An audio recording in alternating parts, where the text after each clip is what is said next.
Alright everybody, welcome back to CRL for round 8 out of 15. We are here in Baku, the Azerbaijan circuit, and I am your host Jamie Morris, joined soon by Foul Fury. And yeah, let's see what's going to happen in the next couple of hours. We're here for full qualifying, for 18 minutes of Q1, the bottom 5 in this term. Bottom 4 will get knocked out. In Q2, the bottom 5 will get knocked out. Then Q3, the top 10 shootout for determine who's going to be on pole position. We've got a few new faces here this evening. We've got Milan, we've got SpongeBob, we've got J. Luke, we've got Gurman. Who else we've got? Yep, there's the new 4 faces. Let's see how they do tonight. Let's see what they got to offer on the table. We'll find out their pace very soon. I know I've seen J. Luke's, I've seen Milan's, and I've seen Gurman's pace before, but I'm not quite sure about SpongeBob. So let's see what he could do. And there we go. It's finally showing me the drivers. And let's see who comes out first on the track then. Here at Azerbaijan, the track provides plenty of action. Loads of safety cars can come out, because it's very difficult. Well, it's very easy to put your car in the wall if you're not careful. And here's Duel then. I've heard that he's racing with no ABS this weekend, or should I say this week. So let's see how it goes out from here. Plenty of heavy braking zones. Needs to get them spot on there, because if you get turn 3 wrong, you'll end up in the wall. If you get turn 15 wrong, you'll definitely end up in the wall there, because there's no room for error in those corners. They're very challenging, scary corners there.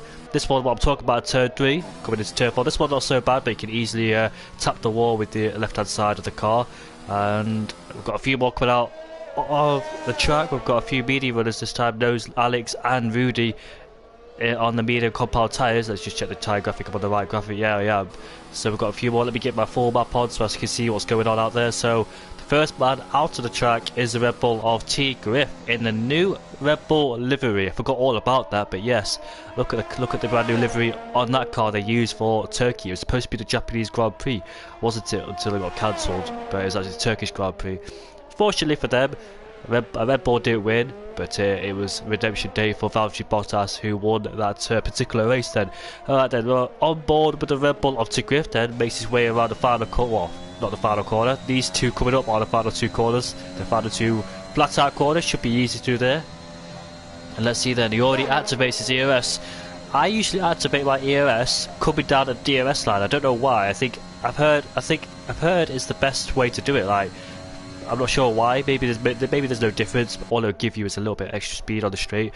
Anyways then, coming down to turn 1, he doesn't use all of the curb into turn 1. He uses the curb on the exit though. Let's see what he could do down to turn 2. Wait before the 50-meter ball, kiss the apex of the inside. He's locks up slightly, gets back on the throttle with DRS wide open. Then on the second stretch, another place for overtaking around here. A Ferrari has gone off into turn 3.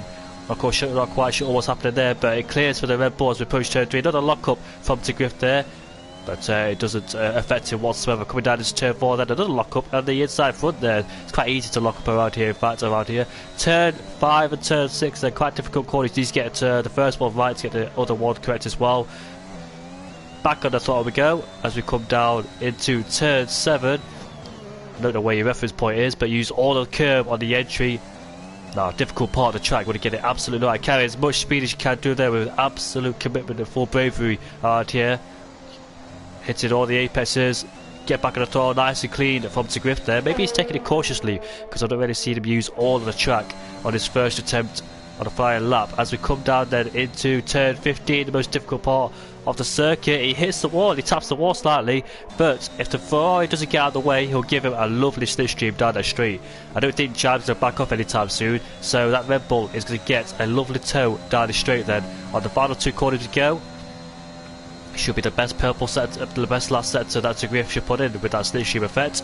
Let's see what are the highest top speeders then. DRS wide open, and that Ferrari is Jaime on the soft compound tyres, and this lap time is going to be a 39.8 for Jaime. So let's see then who else is going to next across the line. It's going to be a McLaren driver of Dual, like I said, using no ABS. So let's see if he's negotiated his way around the lap safe and cleanly. DRS open, and let's see where he could go in the timing sheets then. And that's quite a long way off, 41.8, so something must have gone wrong, or he's taking it cautiously, trying to find the limits of the track. Rudy on the medium compound tyres then, let's see what he can do in the Haas, and it's going to be a 39.1, that's a very good lap time on the medium compound tyres, a huge 7/10 quicker than Tigriff in the Red Bull. Next across the line is the Alpine driver, is that Jeroen? Yeah, its total P is his teammate is 38.5 on the soft compound tyres, 6 to 7 tenths quicker than Rudy. We've got more to cross the line soon, and that's going to be an Alfa Romeo, and it's good. I09, it's a 39.4 for him in third place, and Sevo Gamer with a 38.7, decent lap time there from the Dutchman. Next to cross the line is Het Bompje, and hopefully his internet has sorted itself out as Het Bompje puts himself up to P5, a 10th behind his teammate, and that is DC, a decent lap time there from him. It's a 39.4, so really looking comfortable on those medium compound tyres. Where's Jaime? We all know that he gave the Red Bull a slipstream. There he is, a 16.0 in that middle sector, and he goes a bit wide, but he keeps it on the track, and yeah, makes his way towards the final 2 corners then. Flat tire corners should be no difficult whatsoever. Let's see what top speed he will reach without the slipstream though. DRS wide open, I think it's like going to be 325 kilometers an hour or something like that. And it's going to be a 40.8, so not a good lap time there from Jai. Must have made a mistake somewhere, so he definitely has to improve that lap time. Jeroen Visser is out on the track somewhere, coming into the heavy braking zone into turn 3. But before the 100 metre ball, you want to kiss the apex of the entry. He takes a lot of it. He taps the wall, but that won't affect him. Bring it over to the left hand side, locks up as well. Get back on the throttle, a bit of a twitch there from Jeroen. Coming into turn 5 and turn 6, you take a lot of the inside curb to get a good exit quid out of turn 6. Straighten the car up, get back on the throttle. Now, where's your reference through here? Brake in between the 150 metre board, use a lot of curb on the entry for here. Straighten up the car, get back on the throttle. Now, this one, difficult section, but you want to carry as lot of speed as you can through here. Nicely clean from Jeroen so far. Takes a lot of curb on the entry, uses the exit curve. That's what Tigreef didn't do. He didn't use all of the track. And for some reason, Jaime has retired. Where has he retired? I can't see a car stationary in the track somewhere. I'm looking at the full map, and I can't see him. So he's out of qualifying then. 40.8 is not going to get him through. So sadly for him, his qualifying is over, and he'll be most likely starting in last place unless anyone else crashes before him. That car, Aston Martin, get really out of the way, did he? That's the Aston Martin, I think, is it SpongeBob? I'm not quite sure. Was it C? I'm not quite sure who it was, but one of the Aston Martins not really ideally getting out of the way in the best place on the track. It's going to be a 39.1 from Jeroen Visser on the medium compound tyres. Look at the difference between Rudy and Jeroen. Not much in it between those two.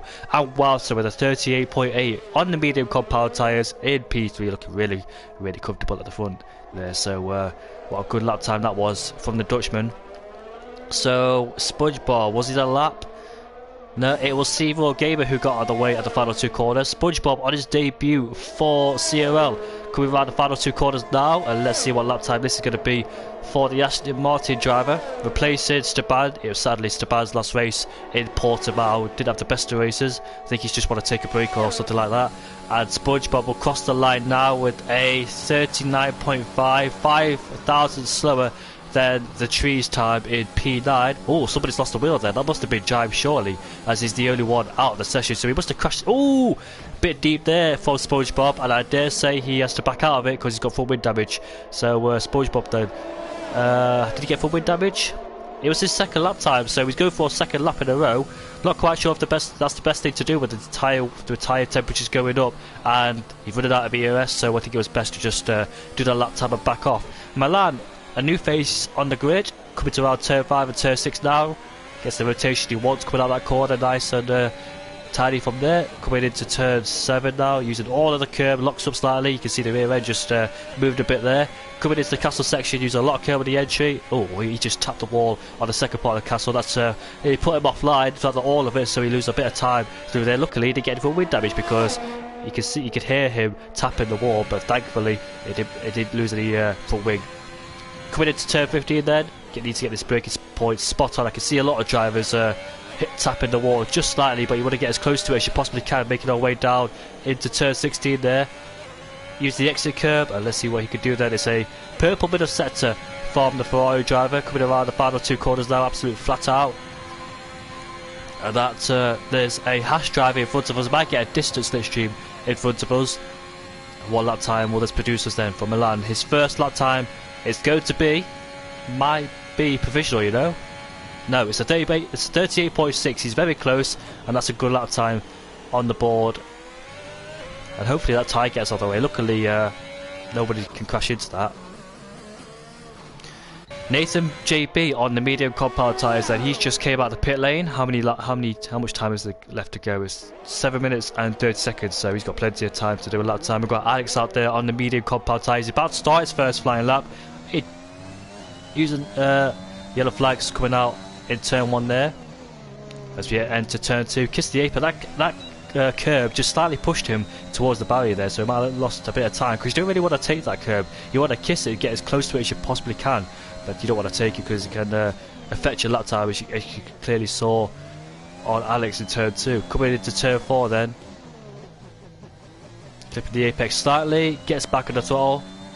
Coming into turn 5 and turn 6, 35.1 in the first sector. Not sure what a decent first sector is. I should have done my research before this. Coming into turn 7 then, let's see if he can get it absolute spot on. You want to use a lot of curve through here, use all of it, and yeah, yes he does. Gets back on the throttle then. Let's see how he can do through the castle section. Takes a lot of curve on the entry, carries the speed in, no trouble for him there. Slightly misses the apex at the end of it, but he still makes the corner, uses the exit curb. And now coming through the flat out corners, no trouble through here. Coming into turn 15 then, you need to get braking absolutely spot on there. You can't use the esports line because it's not quick enough, and it'll give you floor damage. Uses the exit curb there, gets back in the power. And there's a car ahead of us, and that is a Alpine, is it? Or Williams? That car will give him a lovely slipstream, and that car is Total P, so that's an Alpine. Lovely toe down the back straight there. His Total P's is about to start. No, he's not. He'll come back into pit lane. And Knowsley will go up into P15. That lap time is not good enough, I'm afraid. He will have to switch over to soft compound tyres, otherwise he'll be knocked out, because that lap time not good enough on the medium compound tyres then, sadly for him. Dual 40.2. This is his second flying lap. First sector 3/10 up, so that's a massive improvement. He must have made a mistake somewhere before the first sector, because he gained a lot of time. Alright then, so we'll make our way down into turn 7, using a lock curb on the entry, slightly locks up. Looks nice and tidy so far. You can see the rear end just stepping out just a bit. We're coming into the castle section here. You can see he had to make a few adjustments through there. Nice and tidy throughout the castle section. Flat out corners through here. The only thing you want to worry about is turn 15. You need to get it spot on, otherwise you end up in the wall. That nice there from Dual. You can see him getting very, very close to the wall, and yeah, he's 0.8 improvement from his previous best lap time. So let's see. It depends how much time he can find to the final sector, but it's only 2 flat out corners anyway. And this lap time needs to put himself out of the drop zone, because he's currently P16 with a 40.2, but he's about to move up a few places. Let's see what this lap time is going to be. It's going to be P9, 39.1. So we actually found a second in that final sector somehow. So yeah, much better lap time from Dual from that time round. We should see Alex back in the pit lane soon, and AJ down in P19. Not really seeing much of him in this first part of qualifying. J Luke and AJ are the only ones that haven't set a lap time so far, but J Luke is on his out lap and AJ is about to start his flying lap. And Jai will start in last place there, because everybody should get a lap time on the boards. Who's in danger then? SpongeBob's in danger. Seavor Gamer's just retired in the pit lane, hopefully he has. You can see AJ using a lot of curb through there. And German's moved up into 3rd place, 5 thousandths behind Milan, so the two new faces getting very close to each other. German with a 38.6 on his second flying attempt on the same set of those soft compound tyres then. Let's see what AJ can do. He needs to just put himself up into the top 10, and he does so by going 7th place. Good lap time from him. So ISO Knight, SpongeBob, let's see. I say Nathan downwards is in a bit of trouble. P12 from yeah, P13. Knight, did he say his best lap time on the mediums? If he did, that means there's a lot of time to find on those soft compound tyres. His best lap time is on the soft compound tyres. He switched over to the in fact, ISO Knight is on the medium compound tyres. Got a little bit confused there, but there's only 3 minutes to go, so we can't come back in the pit lane and stick on a brand new set of tyres if he wants to. So this lap time has to count from ISO Knight. Now he's set his best lap time on the softs, Does he believe he could go much quicker on those medium compound tyres? You can see Jeroen Visser up there in P6 on the medium, so if he can get anywhere in Jeroen's time, he'll be safe. But has he made the wrong choice though? Let's see. Where's SpongeBob at? SpongeBob is in P16. 7,000's down in that first sector, and he's backed out. Or has he backed out? I'm not quite sure. Yes, he has backed out. So SpongeBob's going for a second lap on these set of softs then. And who's that car behind? And that is Jeroen Visser on the medium compound tyres, is it? As I just saw. Yeah, it is. Is he going to start a lap? Or is he going to come? No, he's going back into the pits because he's run out of fuel. So Jeroen Visser then, he should be safe on those mediums. So people who set their best lap on the mediums: Walter and Jeroen, who are safe. Rudy, who's in P10, might be safe, we don't know. Nathan, who is not safe, and Alex, who's not safe at all. Knight on the medium compound tyres, he believes he can go quicker on those mediums, so we'll find out in the closing stages of this qualifying session who should we go on board with. We should go on board with Griff. There he is then. He's validated his lap time. There's 1 minute and 40 seconds left to go. He hasn't got enough fuel to go for another run, so he'll have to come back in the pit lane and just hope that nobody improves below him. Nathan JB, he's on his out lap. The real DC is in P14 on his out lap as well. Did he say his best laps on the mediums? No, it was Nathan JB. Go on board with ISO Night then, down to P15. Let's see if we can improve as we make our way down the straight now into turn 3. Another heavy braking zone. This one you need to get absolute spot on, otherwise you're in the wall. Yep, he gets it absolutely spot on though. Picks up the throttle, no wheel spin coming out of there. Let's see if he hooks up this apex nicely. He taps the wall, so he did carry the speed in. And let's see how much time he lost. Yep, by a 10. So he's got 55 seconds left to go. Can he make it to go out of front of the lap if he backs out of this lap? He's still continuing though as he makes his way down into turn 8 using all of the curve through here. Locks up again. Looks like he's struggling through this lap as we make our way into the castle section. Nice and tidy through there. Can't see any of his mistakes. So as he makes his way now down towards turn 15, these corners you don't have to worry about because they're absolute flat out. But turn 15 you've got to think about it. Carries a lot of speed in there and he doesn't hit the wall. Just slightly scrapes it, but that was a perfect entry and exit for him. And he's 2/10 down, so he will not improve. There's 18 minutes left to go in this qualifying session. I don't think he'll make it for another... Yeah, I think he's too late if he wants to go for another lap. So this lap has to count, but it's not.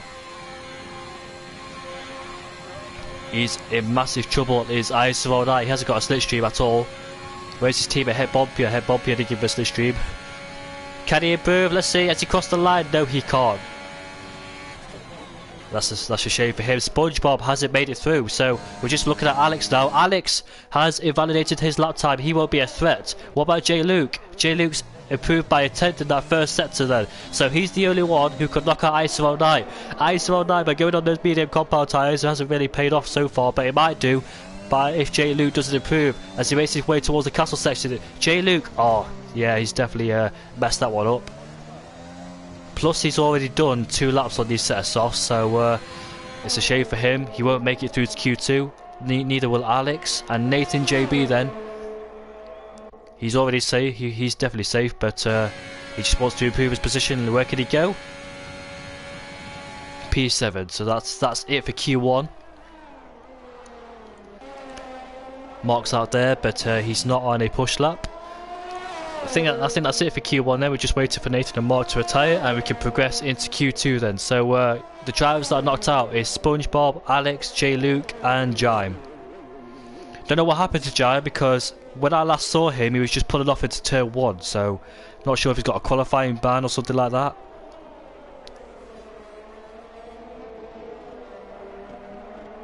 But that's the end of Q1 then. So the quickest man is Total Peace with the newcomers of Milan and German in P2 and P3. And German did his time on the medium compound tyres. No, it was the soft compound tyres. So the highest medium runner is Walter in P6 with Jeroen 200s behind, so it's so close between those two, but they're looking really comfortable on those medium compound tyres. Then Mark's in the pit lane and he'll retire and we can progress to the next session.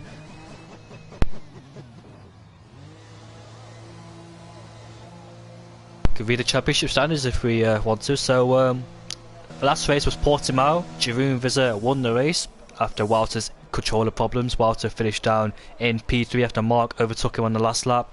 So Jeroen won ahead of Mark. Mark could have won the race, but he made a mistake coming up to turn 4, that uphill section, spun the car, but he still managed to recover to second place. Walter finished P3. C4 gave a good result for him. He went from mediums to softs. Mr. BT finished in P5. He's not here this evening. And Total P's finished in P6. Reserve driver Alferg finished P7 on his return back for this one race. To Griff in P8 ahead of Alex. Dewell in P10, Nathan in P11, Knight in P12, DC P13, AJ not a good race for him in P14, and Passay in P15, Louis Ladd P16, Staban P17, Het Bompier with his internet connection issues in P18, Rudy retired, Danny Boy finished in P19. So what does that mean for the championship then? It means Jeroen's closed in, only just so, because Walter still leads by 87 points with Total P's in P3. He's 124 points off Walter. Seymour Gaber's in P4 ahead of Dewell. Seymour Gaber looking really strong in Baku, it seems, in Q1. Had Bob here in P6, but his internet has been letting him down lately, so hopefully he can improve that. Rudy in P7, he's got good pace, but he makes a lot of mistakes. I'm not sure if he's here tonight. I didn't see his name pop up. AJ in P8, not had the best of races so far. Mark in P9 after having a strong finish in Portimao. Tim Skapop, who's missed 2 races, is in 10th in the championship. To Griff in P11, the real DC P12. Disappointed season for Nathan P13, Knight P14, Mr. BT P15. Alex in P16 has had 2 good races in Japan and Portimao. Louis Ladd's in P17, Danny Boy's in P18, iNemo's in P19, and Staban, who is no longer racing with us, is last in the championship. So his place will be taken by one of the new drivers tonight if they score points. Round 8 out of 15. So we've still got like 7 races left to go after this one. All to play for the championship if Jeroen can finally pick up the pace and try and close in on Walter. It could be quite difficult though. But the gap between first and 7 is 7 points in like it is in real life. You get 40 points if you finish first, 33 if you finish second, and 28 if you finish third. So what's that? So there's 8 races left, 8 times 4. 240 points left on the board here. Well, 280 actually because of this one. So 280 points still left on the board here. We've got some cars out of the track. We've got a Ferrari who's leading the way. Is that I709? That's an Alfa Romeo, Jamie. Come on. Is it Milan? Yeah, it's Milan then. So Milan on the medium compound tyres. Let's have a look at the tyre strategies. So mix up really, mediums and soft runners out there. I think people prefer to start on the medium compound tyres because the softs can degrade quite quickly around here. You can lose a lot of grip easily. And the undercut is powerful around here.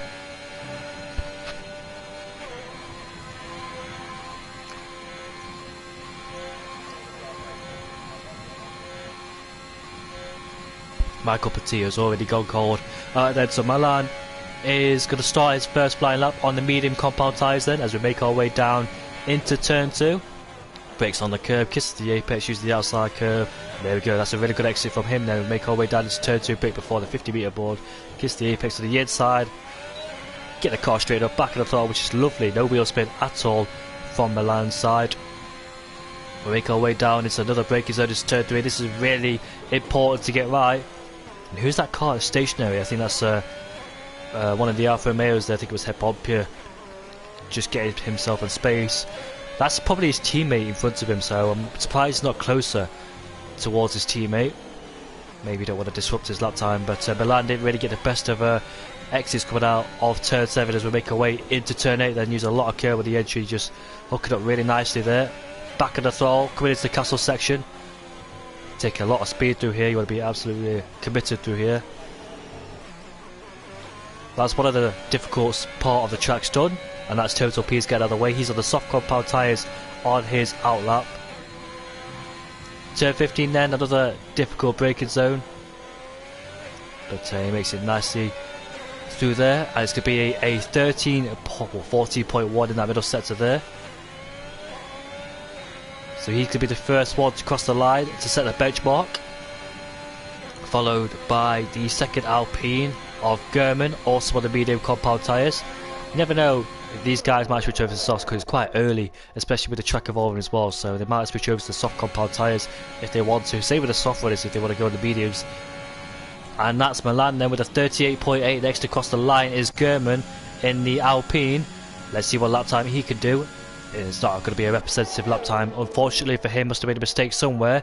And next one is Duel with a 39.9, 1.1 seconds away from Milan's time. Next one to cross the line is going to be the Haas driver of not Nathan JB. He's going to go back in the pit lane, so not happy with his lap time. And the Aston Martin of CRC Gamer then, the only Aston Martin in Q2, puts himself into second place with a 39.1, but just behind Milan by 0.3, as Wilder goes quickest then, already on the soft compound tyres with a 38.4. I was expecting him one of those drivers going on the medium compound tyres. Giroud is, no, he's actually switched over to the soft compound tyres just a few moments ago. AJ's in P4 with a 39.4, and I S5 R08 is 4th place with a 39.4. Where's Rudy then? Rudy is in the session, didn't really see him in Q1, and he's invalidated his lap time. So what will he do? Will he go back in the pit lane? He must do, because he's running out of fuel anyway, so he can't go for another lap time. Also needs to recharge his battery. Total P's coming out of turn 15 then, as we make our way into turn 16. 13.8, that's 1 point, that's 0.3 quicker than what Milan managed on his medium tyres. Making our way to the final 2 corners, then absolute flat out through here.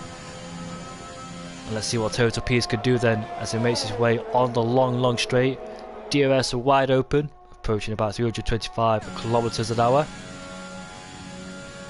And his lap time is going to be a 38.4. He goes quicker, only just there by 600 quicker than Walter in P2, so it's very tight at the top. As German is in P4, his Alpine teammate, who's just improved his lap time on his second run on the same set of medium compound tyres then. You don't want to do too many laps in the top 10 if you're in the top 10 on the same set of tyres, because you want to save as much as you can during the race, so you don't wear them out too much. Mark, what's he going to do then as he makes his way towards the line? What lap time is it going to be? It's going to be P4. That's a decent lap time. He's also doing 2 laps on those medium compound tyres, just like Gerben. He's up into P4. And Jeroen Visser then, he's going to be the next one to cross the line soon. Where is he?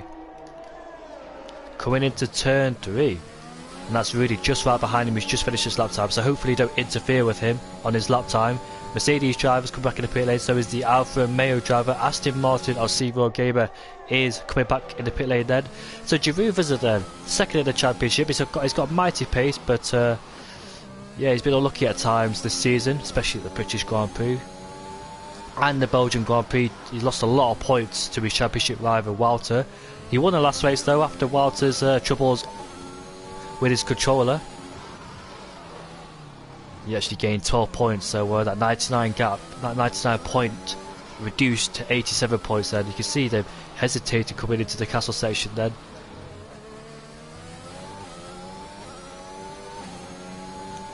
People I expect that could stop Walter is people like Total P's, Mark. Who else can stop him? I think Mark's also had a good chance of stopping Walter. I'm not quite sure who else had a good chance. Probably Rudy, if Rudy could get it all together, because we know he's a quick driver, but he makes a lot of mistakes.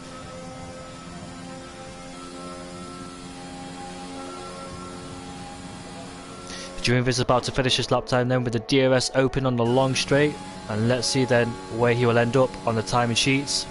And it's going to be at the top of the pecking order. That's a good lap time from Giroud. It's a 38.3, a 10th quicker than Total P's and Walter. So that's a very strong lap time from him indeed. Good form recently is Giroud, so hopefully he can keep that up so we can have a fantastic championship fight in these last 8 races. Giroud's still got a chance, but like he said, he's focusing on race by race. He's not focused on the championship.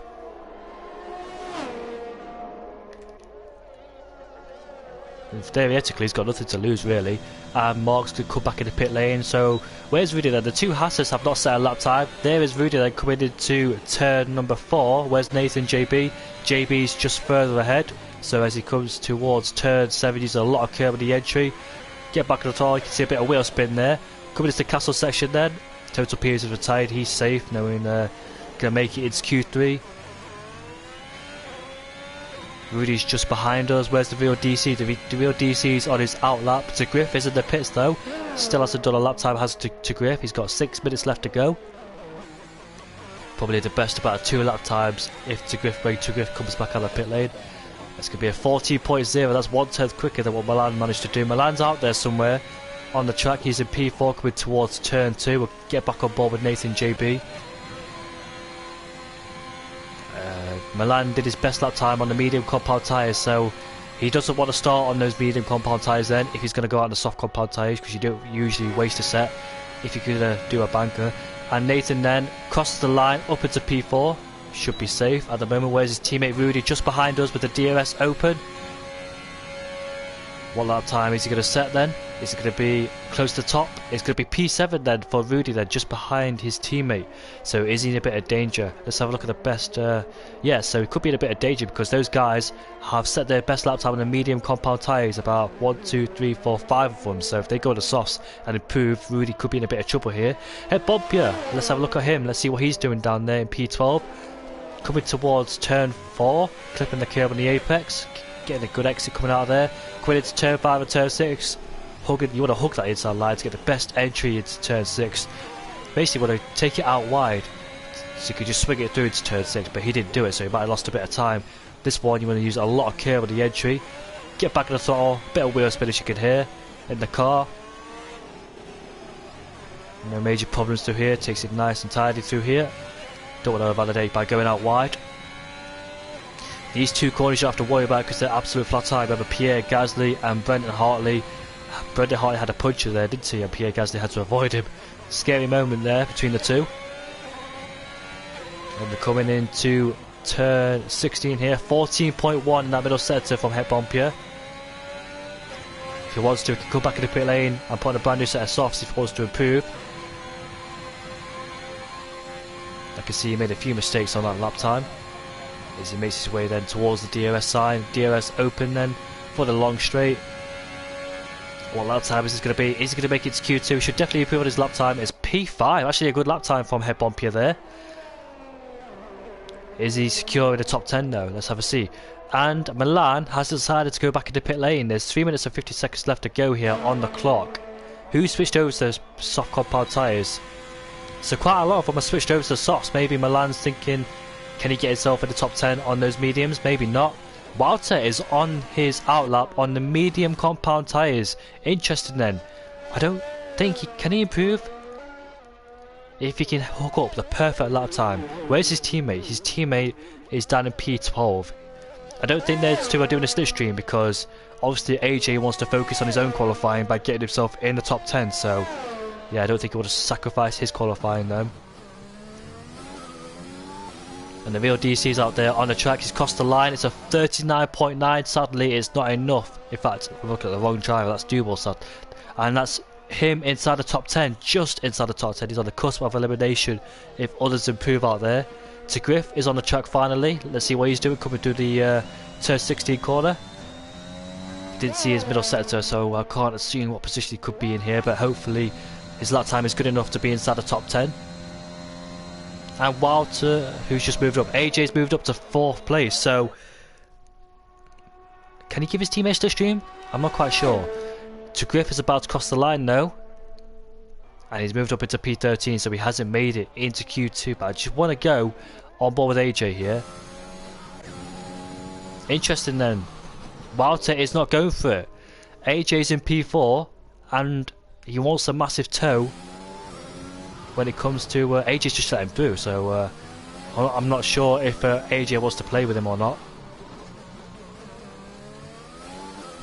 Maybe he's out there to trick other drivers, in fact. Make them go on the medium compound tyres, because he's definitely safe towards Q2. He doesn't need Q3, he doesn't need to go on the medium compound tyres, of course, if you don't want to. Why waste a set of medium compound tyres? What's the real DC doing? He's not on a lap. So, Duval, his teammate there, is on a lap time then, as he makes his way towards the first sector. What's it going to be? 1/10 quicker. He definitely needs that 1/10 to improve to get inside the top 10. If you wonder why Duval's not as quick as he could be, it's because he's on the soft. He's running no ABS. And that's not what he wanted. Dirty Air coming into turn 7 and coming to turn 8, 9, turn 11 now. Turn 12. And that's, oh, he's definitely, Mark's compromised his lap time there. I can see a penalty go towards Mark because he wasn't paying attention. So that's definitely compromised Duval's lap time there. What he could do is give him a slipstream down the straight if he wants to repay the favour. Yep, it's not a good lap time at all. So Duval has got 1 lap time left if he wants to make it into Q3. Has he got the performance in the tyres to get into the top 10? And Walter's in the pit lane, so he will not go for a lap on the medium compound tyres. So is AJ. And while everybody's on the soft compound tyres barring Walter, but he set his best lap time on the mediums, on the softs anyway. So Mark, the highest medium runner in P7, but obviously he's doing his lap time. Rudy's crossed the line to start his flying lap. German's on his out lap, so we're all coming towards the end of qualifying. Everybody's decided to go on the soft compound tyres. Seymour Gamer is pushed outside the top 10. Out of position for him, we know we can get inside the top 10. There he is, 4 tenths improvement already to Griff, coming round turn 5 there. Whereas ISO I is on the straight coming towards turn 3. Duval's out there going for a second lap time, so who should keep an eye on? Nathan out there coming into turn 5. So they're all in the first sector except the Aston Martin Seymour Gamer, so go on board with him first then. He'll be the first one to cross the line to finish his lap time then. And qualifying 2 is over. If you mess up your lap time now, could pay a massive impact. What's his lap time going to be in the middle sector? This is going to be a 14.1. Is that a good middle sector to get himself into Q3? Behind him is the Red Bull of Griff. Yeah, it is. Hit the Red Bull of Griff there. So, one by one, they're all going to come down the straight to try and get themselves into the top 10, starting with Seymour Gamer. Where's he going to go? The Aston Martin driver will put his car into P5. Good lap time there from him. To Griffith's next one's crossed the line in the Red Bull. There he is then. 2 tenths the middle sector. Is he going to be enough to get himself into Q3? It's 13th place, which is not. He lost a bit of time in that last sector there. The next one to cross the line is Duval. Is Duval get himself into Q3? P40, which he does at the AlphaTauri, and Mark's next. And he goes up into P1. The Haas driver is next on Nathan, but I think he's just backed out of his lap. Alfa Romeo driver of Knight has got himself into Q3. And Nathan's up into P3, so that was his teammate of Rudy, who's dived into the pit lane. Rudy has been knocked out. Where's German? German's out there in P12. He's about to cross the line shortly. There he is, 3 tenths improvement in the middle sector. And it's P6, so he's got himself into Q3. Good job from him. ISO I again putting in a fantastic performance. Both Alfa Romeos are into Q3. But biggest shocker there is Rudy down in P12. Milan as well down in P11. It's a big shock there. Wonder what happened to Rudy. Did he just invalidate or something like that? But his teammate bumped himself up into P3, so that's something for Haas there. So everybody was on the soft compound tyres, but obviously it turns out Milan did not go out again. He was on the medium compound tyres, hoping he'll get into the top 10, but hasn't worked that way at all.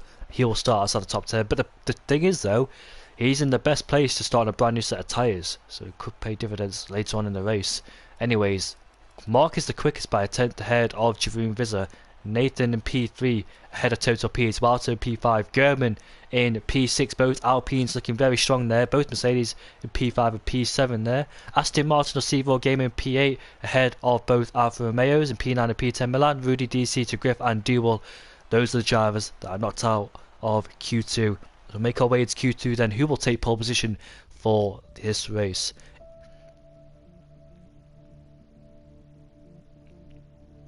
Nathan JB looking very strong there. His performances recently hasn't been the best, but hopefully he can turn things around.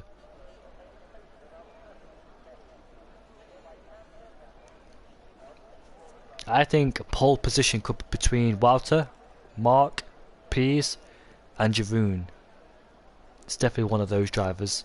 Nathan can get close, so well, everybody can have a shot at it really, but who can hook up the perfect lap and get inside the 37s? Because I know Walter did a 37 in the practice sessions, but it doesn't matter because you've got to do it in the actual thing.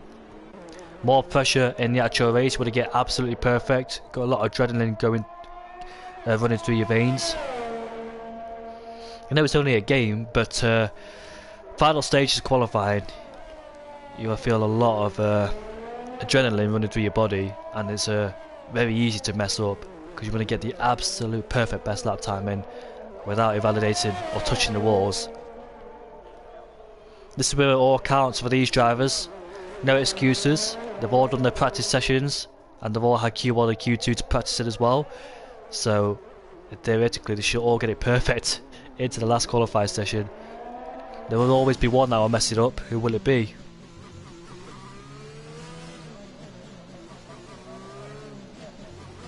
First man out of the track is the Alpine of German. Impressive debut so far from him. Out of the 3 rookies we've got, or newcomers shall I say. The other rookies of SpongeBob, J-Luke are out of Q1 and Milan is out of Q2, so German, one of the 4 newcomers here.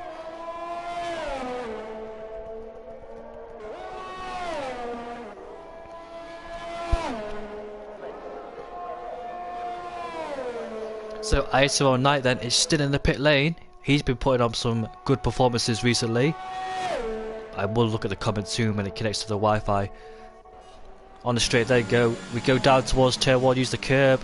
He misses the curb slightly and he goes a bit deep into turn 1, so I might have lost a bit of time. As we make our way into turn 2, breaking the 50-metre board. Kiss the apex of the entry. Straight up the car, get on the DRS, get on the throttle as well. Nice exit there, no wheel spin. We make our way down into turn 3. Right before the 100-metre board, he touched the curb down the entry, and look at that, he didn't get the best exit or entry coming out there, so definitely needs to improve then. Will he continue on his lap or will he back out? He'll continue though, so we'll start on board with him. His first sector is going to be a 35.0 coming into turn 5 and turn 6. They're not the best lines through there. Now we'll make our way into turn 7, so there's definitely a lot of improvement that German can find. He's not really hooked up turn 3 properly, turn 5 and turn 6 as well. The castle section, he can carry a bit more speed through there. You want to use all the track, that's the key to Azerbaijan, using all of the track as much as you can get away with. And turn 15, one of the most difficult braking zones. Made a bit slow there, slower than you would have wanted. And that's a 50, yeah, it's definitely not a representative lap time for a 50.4. He could definitely improve on that lap time, but he'll cross the line to set the first benchmark that everybody has to beat. Then CRC Gamer will be the next one to cross the line, followed by a Mercedes, and an Alpine, and an Alfa Romeo, and the AlphaTauri, and the Alpine again.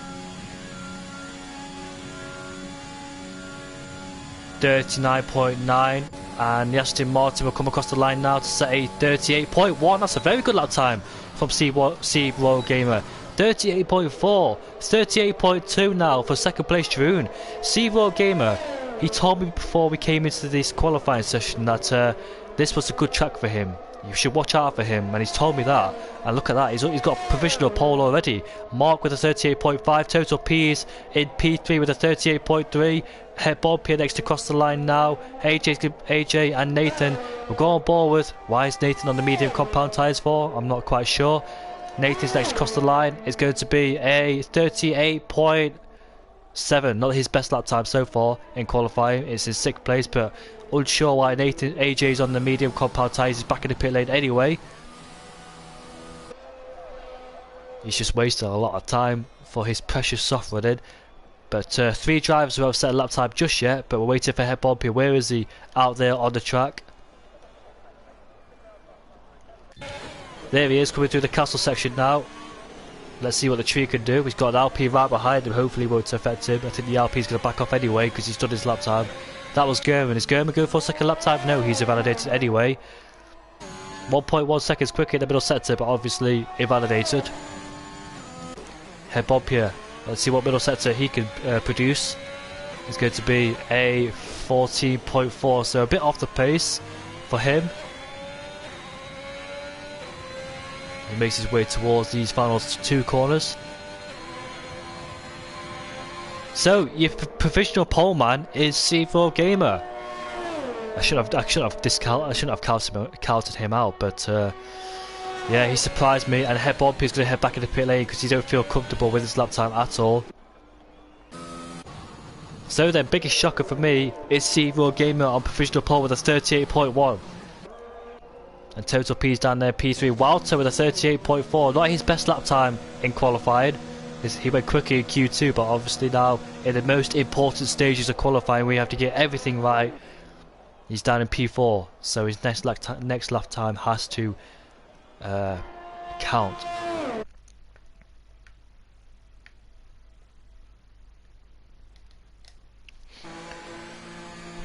I saw Cohen in the stream there saying Jeroen Visser will take pole, and your boy Jeroen Visser is in 2nd place, just a 10th behind your fellow Dutchman or C4 Gamer. So Cohen thinks that Jeroen will take pole. I'll try and check the comments, not like this though. I'll try and connect the Wi-Fi to my phone, which you won't be doing. Don't know why, but comment below who do you think is going to take pole position. Is it going to be Seb, Jeroen, Pease, Walter or Mark? It's going to be definitely one of the top 5 unless anyone can bring in some surprises there. Let's go on board with AJ in the Mercedes. He went to the medium compound tyres for his first run. Will he have time for 2 runs? I'm not quite sure.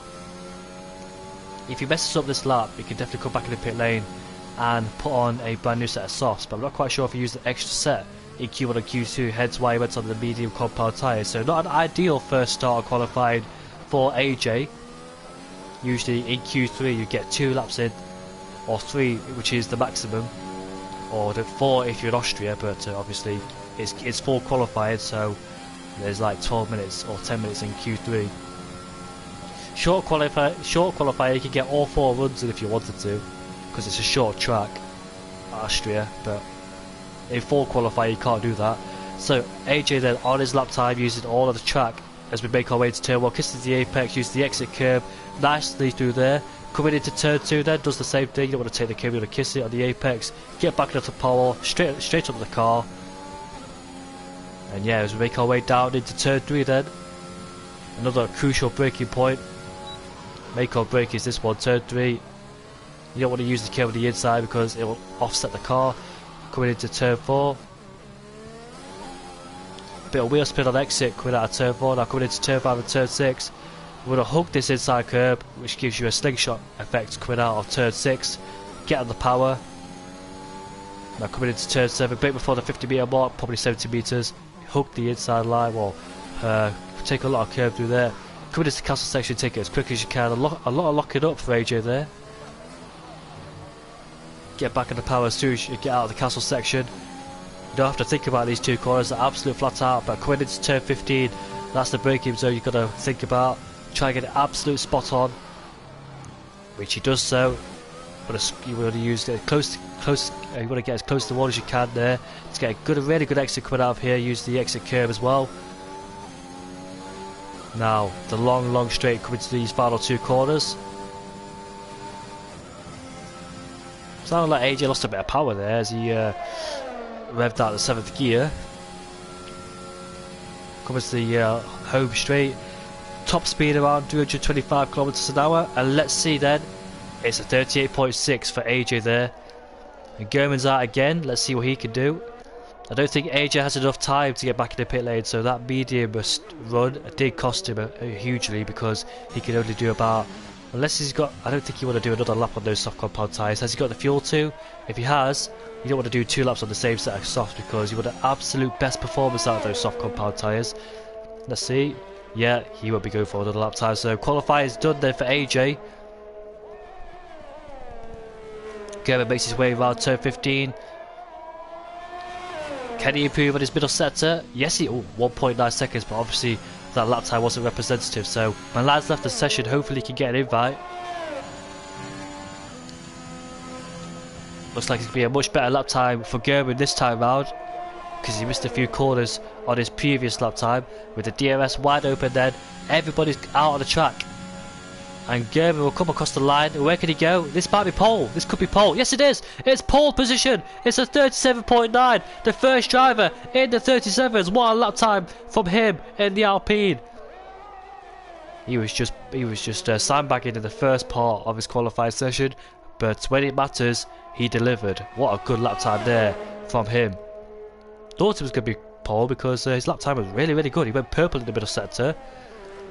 What a fantastic lap time then. Right then, pressure's on for everybody then to beat that lap time. Head Bonpierre's coming around turn 16 with a 13.9 in that middle sector. Coming around these final two corners now. He didn't have a good lap time in his first qualifying. He didn't cross the line to finish it, of course, so we can't really compare it. But let's see then, where can he go? So he makes his way towards the line. It's going to be a 38.4. He's in P6 is the tree, and Nathan JB's out there. He's coming towards turn number 3 now. Heavy braking zone. Want to get this absolute spot on. You can see a little bit understeer as he enters turn 3. Whereas ISO 09? ISO 09 has invalidated it, and he's running out of fuel. So he might not get another run. 20 seconds left. This will be his last lap, but I dare say he might run out of fuel by the end of his lap. Hopefully he doesn't, but this is his last chance now to improve on P10. Right, the hash driver of Nathan needs to keep an eye on. Only about 600s quicker in the first. He goes wide, but he does not invalidate. So he didn't get the best exits coming out of the castle section. Might have cost him a bit of time as we make our way down into turn 15. Where's his pace gone from Q2? I wonder. Let's see what his middle sector is. Has he improved or not? By 4/10, so this is still on then. He could be in P5 if he continues, or P4 if he finds more time in that last sector. So this is still on for a good lap time from Nathan. Just noticed, well, there's no Ferraris in Q3 at all. Both of them are knocked out. Nathan then will make his way across the line. What could it be? It's going to be P3. Wow, I thought it could be worse than that, but it's actually done a good job so far. Where's Head Bonpierre? He's not going to improve, he's invalidated it. No, he has actually. Head Bonpierre on his second lap time. Where can he go? It's P7. He did not improve. The Mercedes of Walter. Walter has not improved. This could be pivotal for his qualifying. As he crosses the line now, he hasn't improved. It's P6 only for our championship leader. Total P's takes pole position by 2/10. Where's C4 Gamer? C4 Gamer's crossed the line in P3. Where's Jeroen Visser? Jeroen Visser is 3/10 up on his lap time. Can he take pole position away from Total P's as he crosses the line now? What's it going to be? He splits the boat. He splits both Alpines, so he joins the second row. He joins the front row alongside Total P's then. So still a good position for Total P's, but Walter, biggest shocker in qualifying in P7. He didn't get it hooked up in that final stage of qualifying, and that surprised me a lot because he was looking good in practice. But P7 only for our championship leader. His championship rival Jeroen Visser in a prime position in P2 now. That's gonna make Jeroen Visser happy knowing his championship rivals down in P7, but it's not over yet. We've still got a whole race ahead of us. Anything could happen in this race in terms of incidents, safety cars, battles, etc. This track will provide so much good action. We're about to find out what will happen in the next few minutes then on lap 1. But Total P's 37.7 got it hooked up perfectly. Guess what? He wasn't going to race because of his internet connection, but his internet connection has been fired so far, so I bet he's glad he's raced or taken part at least. But both Alpines up into P1 and P3 there, so looking very good from both of them. Total P's on pole by 800s ahead of Jeroen Visser. Gerben P3, good qualifying from him on his debut. C4 Gamer did not improve his lap time, but P4 is good enough anyway. Talk about internet connection, Total P's has left, so hopefully he can rejoin. And the AlphaTauri of Marks in P5 ahead of Nathan in the Haas. Walter, big shocker in qualifying, didn't hook it up in the last part. Het Bonpierre in P8 ahead of AJ, and ISO Knight did not set a lap time, but we'll start P10, which is a good result for him. Onwards we go towards the race then. Who will lead into turn 1?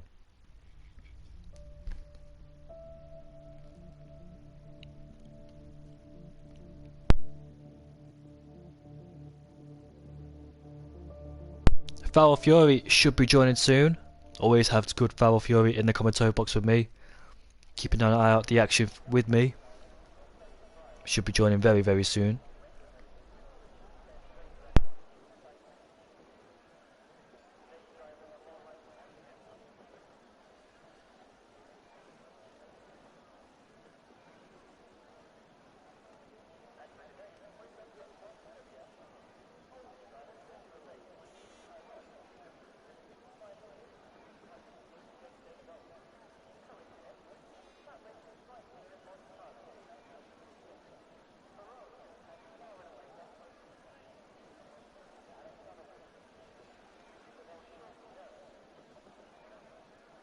Is a redemption day for Total P's.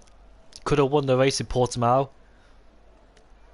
Obviously, in the last lap, he tried. It didn't work out. But the pace he's been showing so far in the last few races, he's looked like he's a man on a mission, not to be feared with. Total P, Jeroen Visser is as well. Those two had a good battle. Obviously, it didn't work out in the end because one of them spun. So you never know. If these two battle so hard, they could end up colliding or something like that. Hopefully they don't. But it's the top two from last week who's in the prime positions in Baku.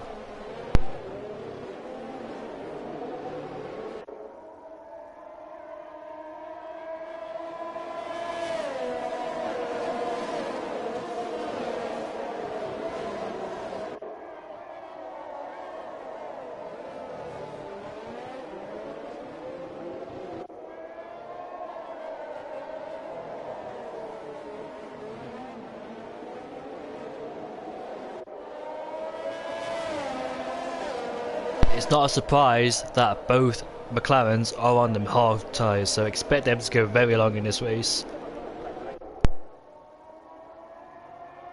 Nobody outside the top 10 on the soft compound tyres, you don't expect them to anyway, so they're all on the medium compound tyres.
Safety cars could play a factor in this race as well, with the mix-up of the grid. Strategies is really key around here when the safety cars come out, because it could change the whole phase of a race. Ideally, people want to do the one stop at the front. They don't want safety cars to interfere, but people like in the midfield do. As they all line up on the grid, then tyres warmed up, and Total P's not here. Oh, that's a shame. I really hope he gets in the session before. His internet has to let him down now. After all the hard work he's done in qualifying, his internet just takes over. He's in, he's in. Hopefully don't lag, because that could mess up the whole front of the grid.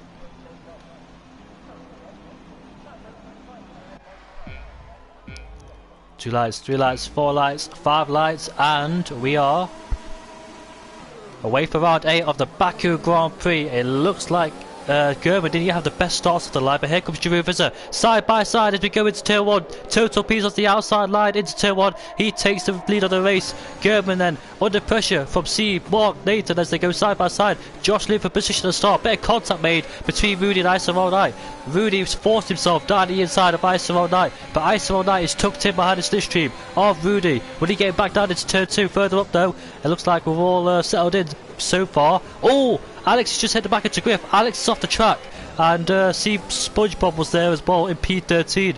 So Alex then has suffered from wind damage. Jive up into P15. Milan's not here, he's not rejoined by the session, but Alex then has rejoined down in last place and lost all of his wing, and guess what? It's a virtual safety car.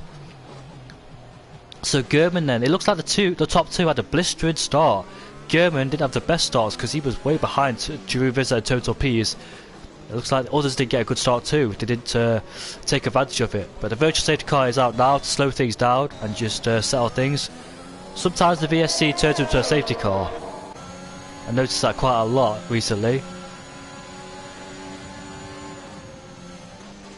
If it does turn into a safety car, then Alex then will be back into play. He can put on a brand new set of tyres and start again. It's going to be a virtual safety car because the safety car would have came out by now. So just waiting for the VSC to end when the marshal thinks the whole track is cleared. They're back up to speed, so it looks like the real DC's retired. Now he's crashed at turn 15. Wow, that's a strange one on the virtual safety car. Could that turn into a safety car then? Because he's crashed in a place in the middle of the track. And realistically, that would be a safety car. But the virtual safety car is staying out so long here. It's a long safety car. And off we go again. So it looked like Gerben was trying to get the back of Giroud Vizza because he had a massive delta and he thought he could bring it down. But obviously the delta was going down too much, and therefore he had to back out, so he didn't have to get a drive-through penalty. But we are away racing again, as Tyson Fury is not here to commentate with me, so that's a shame. So nice watching the race with him. Any battles going on further down the field there? Alex is in the pit lane. There's a battle in the midfield between AJ, Rudy and ISO R08. ISO R08 has dropped one place behind Rudy. And there's another retiree, and that is Jaime, who's crashed. Where's he crashed? That's before the castle section. He's crashed at turn 3 where Yuki Tsunoda and Carlos Sainz had their incidents. Will that be a safety car, I wonder? Possibly broken too late. Yeah, he's left the session, so no safety car will be deployed here. Back at the front then, so Giroud Vizza had a 1 second lead. Total Peace is down in last place. There he is. No, he's not actually, he's in first place. He hasn't lagged out, has he, again? No, he's still in first place, so don't worry about it. I got a bit confused when I saw Giroud and Gerben at the top there. And yellow flags. Is that a safety car? Because it's all over the track. Is the safety car been deployed? I'm not quite sure. Yellow flags all over the track. That means no overtaking whatsoever. You can see the yellow flags here on the long straight, so no one's allowed to overtake. And they're going side by side, but sadly you're not allowed to overtake, so you might have to give the place back. Gerben's in the pits. And Rudy has overtaken AJ, but he might have to give the place back because yellow flags have been activated. We'll see in a few seconds time whether it's a legal overtake or not, but yellow flags are deployed, and once the yellow flags are out, you're not allowed to overtake at all. Gerben's in the pits then in P16, and he rejoins at the back of the field. Go for a two-stop strategy then from soft, medium, medium, I think. The yellow flags are staying out there. They're not going in, are they? So there's a glitch that's happened. I don't even know what lap it is. It's lap 3 out of 26. DRS has just been enabled. I'm not sure if the yellow flags are showing for the drivers or it's just me, because Rudy would have got a 5-second time penalty right now, or drive-through penalty for overtaking the yellow flags, which he hasn't done. So if it's just me, you can see the steering wheel that the yellow flag is out. And whilst it's up into P5, is made up one place from P7 to P6 because Total Peace is still leading this race. There he is then, Total Peace. You can see him all over the place. The gap between C4 Gamer and Giroud is 1.6, so Mark's in DRS range now, C4 Gamer. Got a bit of a DRS chain before performing behind those guys there. German's overtaking Milan for P14, but obviously he's left the session, so it wasn't that much of a challenge. And here comes Walter, he's right behind Nathan. Nathan also has DRS to protect himself against Walter. We make our way into turn 1. Nathan's gone deep there. German's picked up a 3-second time penalty already in this race. A 5-second time penalty for ignoring the other flags. That must mean he's... Oh, Nathan spun! Nathan has spun, has lost his front wing as well. Lost traction cut out of turn 2. Right then, so that's a shame for Nathan. He's dropped all the way down into P12 on those soft compound tyres. Didn't have the rear grip coming out of turn 2. Traction really crucial around there. So Walter's moved up into P4 then. Not quite sure what's going on here. It's a glitchy race, isn't it? The real DC's left the session. Would we get a restart though? Because German's already got a 5-second time penalty for overtaking of the yellow flags. Or was it overtaking of the yellow flags? Yes, but why did he get a penalty? Instance, German ignoring yellow flags, so it doesn't say he's overtaken of the yellow flags. Finally the yellow flags are gone. We can get back up to racing speed. And I think German's penalty will be removed. Nathan's dropped down into P13 now. He's lost his front wing obviously. That's a shame for Nathan because he was up there and now he's ruined it again for himself, and he should get out of the way for Duval because he won't make the corner if he continues at that speed, which he does. So a wise thing for Nathan there to back off. Back to the front there, Mark's only 9/10 behind C4 Gamer. Crucially, Giroud Vizza and Total Peas have pulled away. 2.2 second gap between the two. So Mark is putting pressure on the Dutchman ahead of him. So is Walter as well. Walter's a few tenths behind Mark. You see Hebompier down there along with Rudy. Rudy's made up a few places. He's the highest medium runner. He's up into P6, so it's going well for him and the Haas so far. Go back up on with Mark then because he's closing in on C4 Gamer ahead of him. C4 Gamer's outside the DRS range of Giroud Vizza, so he hasn't got the straight line speed to protect himself against Mark. Obviously bringing along Walter and Hebompier as well, and Rudy for good measure. Rudy's on the medium compound tyre, so we can go that much longer in the race. There's Walter then in P5. Total Peas is leading this race I presume. Yet there he is in front. I'm not quite sure if that's a 1 second gap between Giroud. Maybe it's a bit more than a 1 second gap between the two. Yeah, it's definitely over 1 second gap between the two. And yellow flags are out. And that is Rudy. Rudy spun. After I was talking about him having a good performance up there on the medium compound tyres, he's also ruined it for himself. So both Hassers spun in the race, but the difference is one of them's kept their front wing. So yeah, both Hassers are not really having good races this season, are they? Except for the first race this season where Rudy won, but after that he just hasn't got his way at all, as another yellow flag has been shown. You can see Walter is all over the back of Mark using a lot of ERS, and there he is then. Mark's outside the 1 second range of DRS. He is. So Walter then has got the move on Mark and moved up into P3, and the next target is C4 Gamer ahead of him, who's in P3. Now Mark has the DRS range behind Walter, so he can tuck in nicely behind him, as Rudy has a 5 second time penalty and he is out of the race. So 3 have retired, 1 of them's left, and R09 is putting big pressure on AJ ahead of him. AJ goes to the inside to defend. You can see Griff there on the medium compound tyre. So Griff is the highest medium runner, and SpongeBob is in P9 from P16. Yeah, so SpongeBob's made a lot of places. Let's have a look, shall we? The biggest gainers and biggest losers. Yeah, so the biggest gainer is J. Luke from starting at the back of the grid. He's made up 8 places along with SpongeBob and Griff, those guys who got knocked out of Q1, and there they are then. Well, SpongeBob and Griff got knocked out of Q1. Griff is all over the back of R09.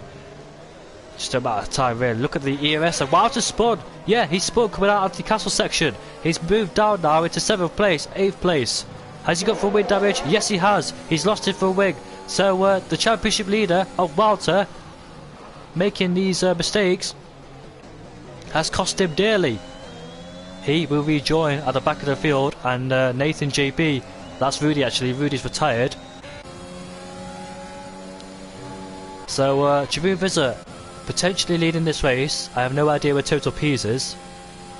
Where is Total Peas? There he is. That's C4 Gamer. Total Peas is going into pit lane, so he's actually P2 is Total Peas. It's quite weird what's going on really, isn't it? Look at that. So Jeroen Visser leads the Grand Prix ahead of C4 Gamer. Mark's in P3, Head Bob is in P4, ISO9 is in P5. Griff and AJ go side by side into turn 2. Griff has the outside line, AJ gets a bad exit coming out of turn 2, and Griff is ahead of AJ by miles in fact. AJ struggling on those soft compound tyres. Walter has rejoined down in P12. Still some points to gain from him, but it's quite rare to see Walter make mistakes like that. In the other race in ISO, he was quite well, he didn't make no mistakes in ISO, but this time around he made a big mistake, and that could cost him dearly in terms of the championship. Look at this train behind ISO on that, then between Griff, AJ, SpongeBob and J Luke down there in P9. Gaps are quite big at the front. Head Bompier is just behind Mark in P3. So two top P's then. Where is he actually? We've got Ball with Jeroen Visser. Can't see him in front of us, and I can't see him behind him, so he must be... There he is there, the P17. I have no idea where he is, but he could be there with them. And that could be a safety car, because the yellow flags are out again. No, it's not a safety car. Or is it? No, it's not. This lobby is definitely a glitch, I'm afraid. And no overtakes will happen if there's yellow flags out of the track. ISO 9 is derated down the straight. Should be easier for Griff to get past. And luckily the yellow flags went before he went past. So Griff then is up into P5 ahead of Jeroen Visser's in the pits as well. So Jeroen in the pit lane along with C4 Gamer. On the medium tight he goes. ISO 9's in the pit lane. Unsafe release there. And Mark's in the pit lane as well. So Head Bompier leads this race ahead of Griff. SpongeBob in P7 ahead of AJ. The only soft runner left in this race along with. Then there's J Luke getting past AJ then for P4 on the track. AJ's losing a lot of positions. I think it's time for him to go back in the pit lane to put on a set of medium compound tyres as a two-stop strategy, I think, for those guys. Jeroen Visser's up into P7 along with C4 Gamer. Mark's up into P9, Dual in P10 on the hard compound tyres. ISO 9 in P11 ahead of Walter in P12. Milan in P13 is left. Nathan along with Alex, so Nathan versus Alex for P14. Yeah, so Head Bob is now leading this race. Behind him he has Griff on the medium compound tyres. These mediums are starting to come into play because they're going to be much better in terms of tyre wear. 2.1 seconds further back is SpongeBob, so Griff then, if he can make this overtake on the straight, he will have no one in front of him and he won't be caught up with the DRS behind SpongeBob as well. So Griff looking really good then, despite where he started outside the top 10. It should be easy. Head Bomb will come into the pit lane because it's coming to an end on these soft tyres. And there he goes then. Griff will make the move. DRS as well for assistance, and Head Bomb we should see come into the pit lane. And there he is then. So J Luke then is behind SpongeBob. They're both fighting for positions, but they're both very low on ERS. J Luke thinks wisely about it because he can't make the move. He's too far back to make a move into turn 1 there, so we're going to have to wait. Coming up to the next DRS zone, get a better exit coming out of turn 2, set him up for the straight. I think he's got a much better exit, and look at the overspeed he has on SpongeBob. SpongeBob not really defending, he can't really anyway. And J Luke is up into P2 ahead of SpongeBob in P3. Further on, what's going on further behind? So German then in P4, the medium compound tyres. So German is definitely going for a 2-stop. He's undercutted Jeroen, C, Mark and Knight and the rest of them, because he pitted very early in this race. I don't think he changed his full wing. I think it's a strategy call that he made. It's a 2-stop strategy, soft, medium, soft I think for him. So technically he's in first place. Drew Visser then behind him on a brand new set of the medium compound tyres with C4 Gamer, Mark in P7 on the mediums, I S5 and Het Bompier in P8 and P9, both on a brand new set of medium compound tyres. Strange thing is, did they pit at the same time? Because they both said 0 laps. I'm not quite sure if they pitted at the same. No, they did actually. I think Knight pitted a lap before him. I think. I'm not quite sure because they both said 0. Anyways, both Alfa Romeos are very close to each other. Het Bompier was ahead of Knight before the pit stop, so I think Knight must have undercutted him. You can see Drew Visser in the DRS range now as SpongeBob has re-overtaken. In fact, J Luke's in the pit lane. It's a rather early stop on the medium compound tyres. Drew Visser has set the fastest lap of this race. I've no idea what total P's is. He could be anywhere on the track. People might not know where he is. They could make contact with those guys. I don't know if he's out of session or not, but his internet hasn't done him any favours whatsoever. Drew Visser has overtaken Gerben for P3 then in the Alpine. Now we can set about chasing SpongeBob ahead of him, who has a 2.4 second advantage ahead of him. Then comes to Griff then in the Red Bull Honda in P1 at Baku. What's the closest battles we've got so far on the show? We've got J Luke. Well, J Luke's just pitted on a brand new set of softs. That's definitely a 2-stop because I don't think those softs can go 16 laps. Yeah, I think it'll be very. It's a massive stretch to get those softs to the end if he does take him to the end, but definitely 2-stop as Walter has overtaken Duel for P10.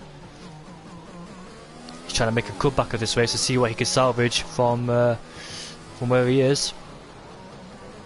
Nathan Isbell down to P13, another bad race for him. Both Hassers having another bad race after being in the top 10 in qualifying, but in the race, 10 laps in the race, one of them was retired and the other one's down to P13, so both of them then having a shocker of a race so far.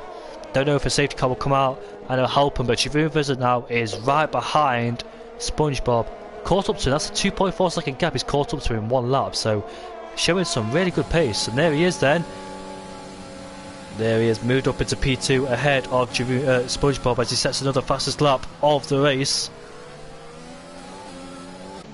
Now C4 Gamer then has to overtake German. Mark's actually dropped back a lot behind C4 Gamer. He was in the DRS range before the pit stops, but he's actually dropped back quite a lot unless he got an unsafe release. Het Bompier has overtaken I S5 for P8. Both of these gotta watch out because behind them is a soft runner of J Luke. The more these two fight, the better chance that J Luke has catching up and overtaking them. So I think these two should work together. Who's got the better pace between Het Bompier and Knight? Yeah, it does explain it well because Knight's done 2 laps. Yep. So Knight pitted before Het Bompier. That makes sense now because if they did a double stack, they wouldn't be so close to each other. So Het Bompier pitted 1 lap after him, and he's up into P7 ahead of him. Watch out for J Luke though, catching these two on these set of soft compound tyres. And C4 Gamer has caught up to German.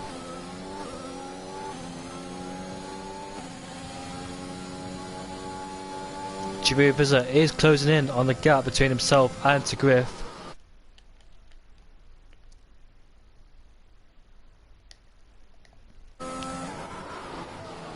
Yep, C4 Gamer then has caught up to German, and Drew Visser is closing in on to Griff. 1.6 seconds then is the gap. Drew Visser is on fire in this race. You can see the flashing light on the back of German's car. He's derating down the straight, so this should be an easy overtake for C4 Gamer. I don't think German will make it too difficult for him. And up into P4 he goes then. His teammate is ahead of him, so hopefully he lets his teammate go because there's no point fighting. He's going to compromise both their races if he does that. German was the only one with a penalty. It must have been due to the overtaking of the yellow flags. And I1 Knight then still behind Het Bompier, fighting over for P7. Surprisingly, J Luke has not great closed in on I1 Knight and Het Bompier. They're still pulling away those two, but J Luke with a 3.2 second gap behind Het Bompier and I1 Knight. Seymour Gamer is behind SpongeBob now. He doesn't need his teammate to compromise his race. He can't afford any contact with him whatsoever. These two should swap positions. Try and keep German behind as well. Look at the gap between Giroud and Tigriff. 5 tenths now, 3 tenths between the two. So we should see an overtake very, very shortly between those two. There they are then. I don't think he'll go for it down there. If he does, it's very brave or it's very stupid because it's an easy place to crash. SpongeBob has let his teammate go. And Mark picks up Abe. Look at that! They're going side by side! That's always going to end. Yeah. That is definitely Gerben's fault. No doubt about it. And a virtual safety car has been deployed. That wasn't a move at all. It always ends bad when two cars enter in a tight section like that. There's no way you can overtake down there into that corner. Because something like that will happen. And into the pits goes to Griff.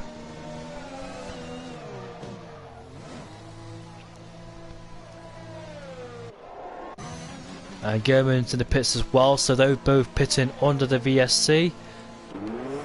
And onto the hard tyres he goes. The virtual safety car has gone in, so the top three then, Mark, Jeroen and Sieb. I have no idea what Total P is. It's about 13 minutes behind the next car. And AJ and Jeroen, AJ and Duval having a battle for P10. AJ's got himself into 10th place ahead of the Frenchman. Nathan's too far behind to do anything about it. So Tigriff then rejoins in P7 behind J Luke. The two newcomers in this league. You would expect J Luke to pull away from Tigriff on those soft compound tyres, being good at this stage. Be surprising if Tigriff can still catch up on those hard compound tyres. Not the race I expected, but not all races can be good, can they? Especially around a classic track like this. Walter is also in the battle for P6 as well behind Tigriff and J Luke. Keep an eye on him then. His teammate's just behind him by 6 seconds. Let's see if he can close in as well. It's all about damage limitation now for Walter. How much he can reduce the gap between himself and Jeroen.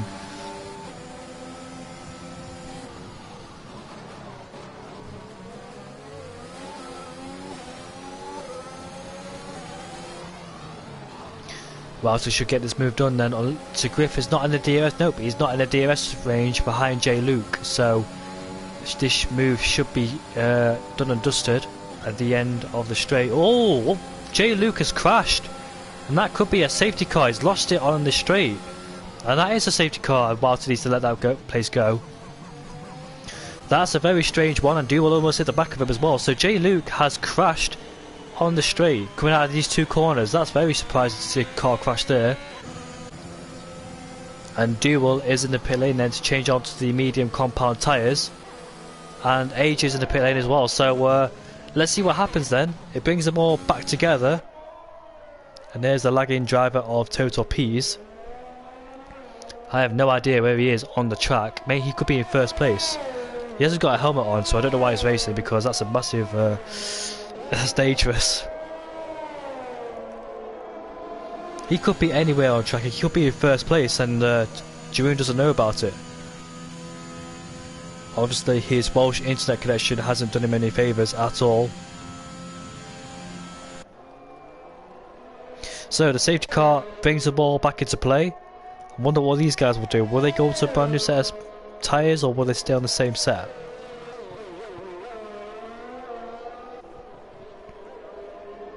German is on a brand new set of soft compound tyres, so keep an eye out towards him towards the end of the race. And he got rid of his 5-second time penalty, so he doesn't have to worry about it towards the end of the race. So back to normal for German.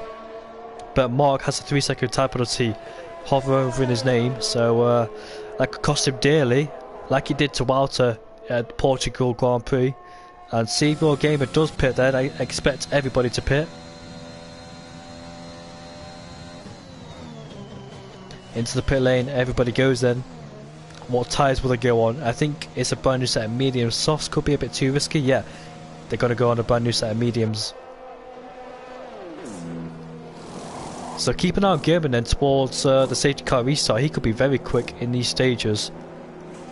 Mark has to make way for the head Bobbia, so he lost a bit of time in the pit lane.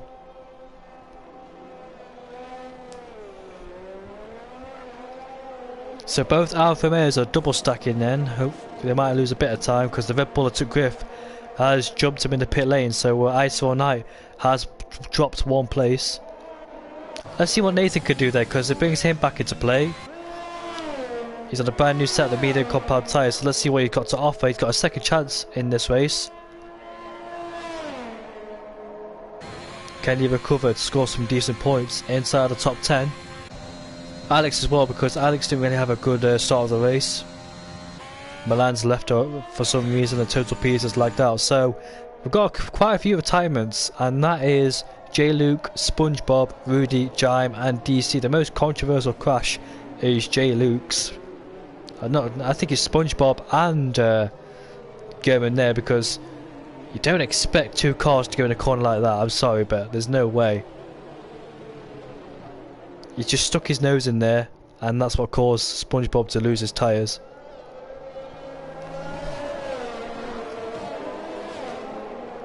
Lap 15 out of 16 then. First safety car of the race. Wonder where Total Peas is. There he is. He's desyncing all time round.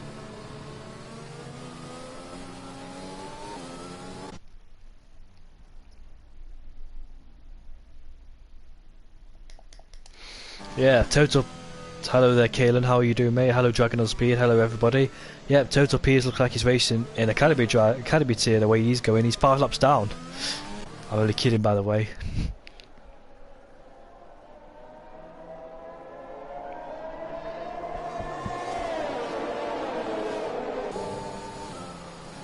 So once the look at that, the second half of the field have now caught up to the safety car. They will do soon though, so they should rejoin the train on their warm set of the medium compound tyres. Let's see what safety car. It's the Mercedes safety car this time.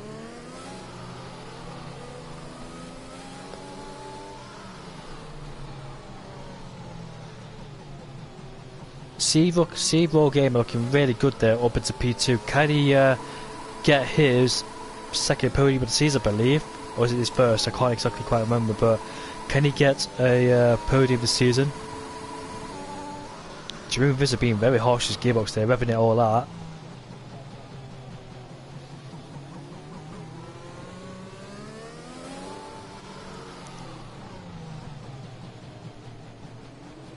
So two of them actually crashed behind the virtual safety car.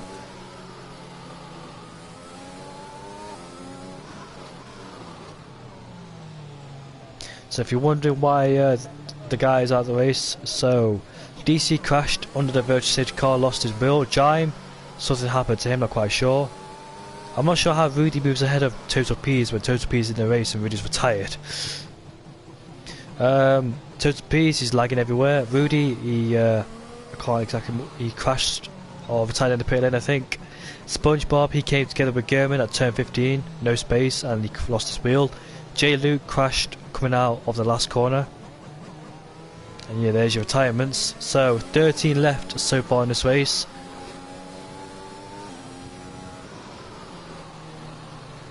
Jerome Visser is your race leader ahead of Seagull Gamer.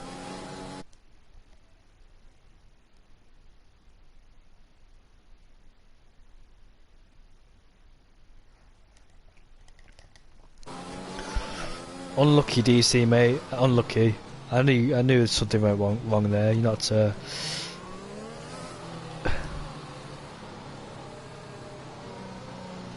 safety car is coming in at the end of this lap then.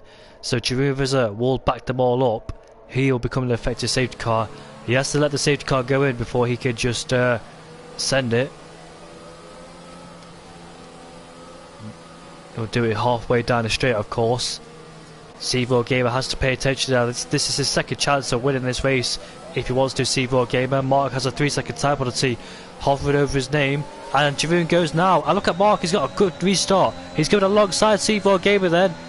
You can see Seagull Gamer is in the slipstream of Jeroen Visser, so he has the extra speed compared to Mark. Mark will try and go down the inside as they make their way into turn 1. Then they go side by side, wheel to wheel racing between the two.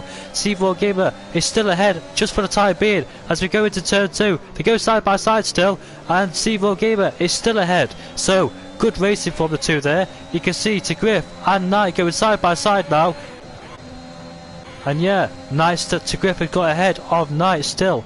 Into P5, going to turn 3 we go. Oh, Total P spins. Got squeezed into the wall there. That's a shame for him. Hopefully he can get back on the track, which he doesn't seem to be doing. Now he does. Is he actually down there in P16? I'm not quite sure. Anyways, Jeruvisa is your race leader ahead of C4 Gamer. Mark is in P3. Good battle in between C4 Gamer Mark, and German picks up a 3-second time penalty. So he's just got rid of his 5-second time penalty due to overtaking the yellow flags. Now he's picked up a 3-second time penalty, so he's on the medium compound tyres. He switched over to the mediums instead of the soft compound tyres, so he thought that he could take those softs to the end. It's a bit of a stretch anyway. We make our way down into turn 15, then head Bompiers in P4, headed to Griff down there in P5. Nathan down there in P12 behind Dual, so we're keeping on that battle because he's getting really close to the Frenchman. DRS will be enabled in 2 laps time. Make our way on straight there. One Nathan get ahead of Dual for 10th place. ISO Knight is right behind to Griff as well for P5. There's Nathan there making a move for P10. He's just got his brother ahead of him as Total Peters finally left the session. And Dual, will he try to go back down the inside? No, he won't. Then Nathan goes wide anyway. Could Total Peace try and go back down the inside, or just wait for turn 3, try and get a better exit and get the slipstream behind him? Does he really get a good exit, does Dual? He's got Alex for company behind him anyway. So DRS then will be enabled next lap, and that'll help C4 Gamers try to overtake Jeruvisa, but he's outside the 1 second range of DRS.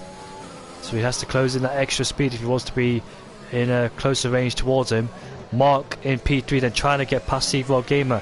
Head Bompier looking for a podium in P4. It could be on for a podium with that 3-second time penalty for Mark. And Head Bompier will get a warning for that because he's just cut the corner. And look at Walter. Walter's second chance of trying to get something from this race as Total P has finally retired. So that decent car has finally left the session, and now we have got 6 DNFs in this race. You can see Walter all over the back of IS209. Second chance of the race for Walter. So we now know who's leading this Grand Prix. It's Jeruvisa who's leading this Grand Prix ahead of C4 Gamer. Mark in P3 ahead of Head Bompier. To Griff in P5 ahead of IS209 with Walter for company. German's in P8 ahead of AJ, who's not in DRS range of German. Nathan in P10 is caught up to the back of his brother, and DRS is now enabled. So possible overtaking chances now. Something's happened to Mark. He's 1.5 seconds behind C4 Gamer, so he's had a terrible lap. He's got Head Bompier behind him, so Mark has to watch out for him. He's trying so desperately to get past Head Bompier, but not Head Bompier, C4 Gamer. But instead he has to face the threat from behind instead of going forward. Also with that 3-second time penalty, he's going to fall behind so many drivers if he doesn't be careful. All of the same tyres of course, so there should be no excuse in this race now. Tyre advantage won't matter. But to Griff then, ISO Knight is all over the back of him, just waiting to make a move. But also he's got to watch out for Walter because he's looking interested as well. German's just outside the 1 second range of DRS, just needs to get himself inside there. AJ has got Nathan for company, Nathan JB down in P10. Duals in P11 ahead of Alex in P12 and Milan, who is not here. So there's only 12 drivers left in this race, which is quite unusual for CRL. But a lot of things have happened in this race. Bob Pierre, can he try to overtake Mark now because he's in the DRS range and Mark hasn't got DRS ahead of him? He is 2 seconds behind, so he's losing pace to Bob Pierre. Bob Pierre's C4 Gamers in the 1 second range of DRS behind Jeruvisa. DRS should be enabled, yes it is. So what Steve needs to do, he needs to save EOS. He can't afford to go for the move straight away. if he wants to win this race, he's going to be patient, save ERS, because if he doesn't, if he goes for the move straight away, in fact both of them are running low on ERS. And Walter has got past IS5 for P6, but Walter's gone wide into turn 1. IS5 is going to go back down the inside. They both make contact. Hopefully they don't go into the wall, which they don't do. And Walter's got ahead. Both of them's got DRS now on the straight. As you can see, Walter is derated down the straight. Can Walter try and get himself back on the podium?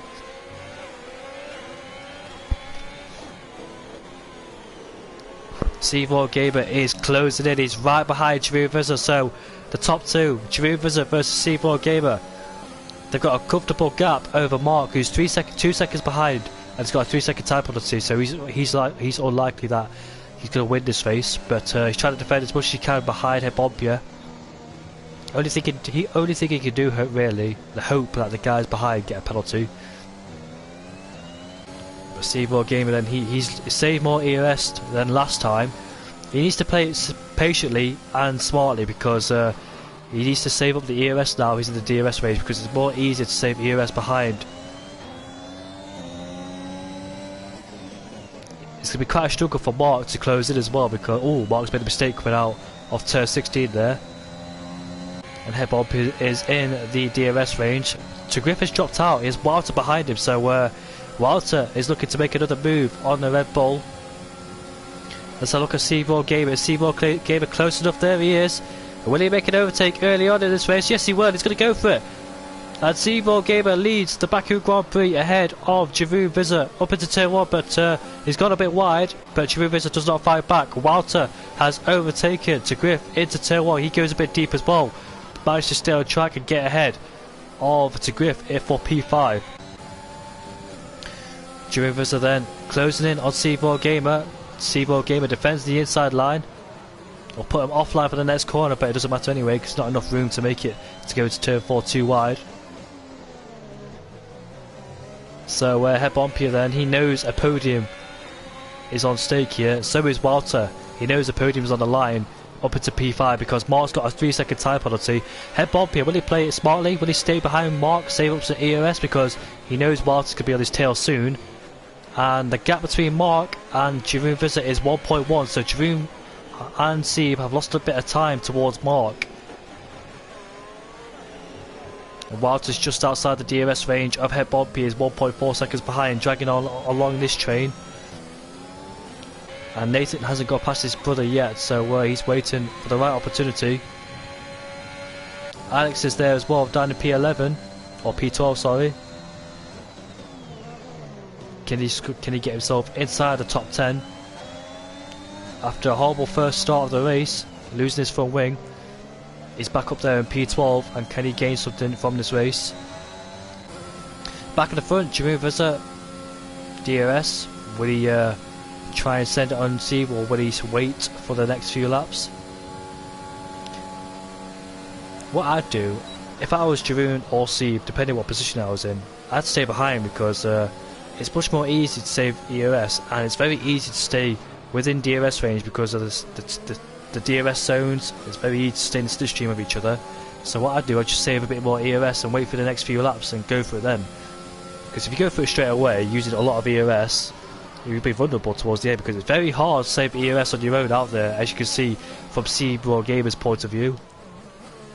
And it's the top 4 all within DRS range of each other. Walter's just outside about 2 seconds in fact, so Walter's not really closed in on Hebompier. He's got Griff still, and IS5 who's desperately trying to get past Griff. He's been stuck behind him. He's been stuck behind him ever since the safety car, because he got jumped to the pit lane because both Alfa Romeos have done a double stack, and that allowed Griff to get ahead of him. Now he's trying to fight for P6, but nonetheless, it's a good result for both Alfa Romeos anyway. So both of them in the top 7 there. German's in P8, lurking in the background there, waiting in the wings, and Nathan's trying to get past his teammate for P9. So we've got a few battles going on here, and there's 4 laps to go in this race. Who is going to win this race? Will it be Giroud, or will it be Seb, or will it be Hebompier? It's unlikely going to be Mark, because he has got a 3-second time penalty. Unless he can overtake those two and pull a 3-second gap. It's unlikely. Oh, he almost lost it there coming out the final corner. He's not the first to do that, because J. Luke lost it through the final corner there and broke his wheel. Lap 23 out of 26, 4 laps to go in this race. You can see the flashing light at the back of Seaboard Gamer's car. He's not in a comfortable position whatsoever. He should have waited behind Jeroen instead of going for it in that early stage. As Nathan's finally got past his brother for P9 in this race. AJ will have the DRS for the next straight. You can see the guys ahead of us are all bunched up. Walter Griff trying to get past Walter. Walter is vulnerable. He has no ERS on the straight. Neither does to Griff. And ISO Knight's too far back to make a move anyway. So the top 4 are fighting. 5th to 8th are fighting. 9th, 10th, and 11th to 12th are fighting. So we've got our own separate battles going on. We've got 3 groups fighting. Yeah, we've got 3 groups fighting there.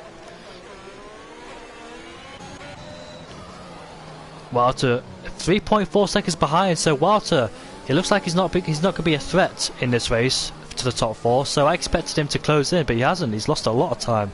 The gap was like 2 seconds, now it's 3.6, so he's definitely lost a lot of time. I'm not sure if he's got any damage or he's just not confident around this track. Bearing in mind his quality pace as well, so Walter then his best result could be P5. It could have been P4 with a 3-second time penalty towards Mark, but he's not anywhere near it so far.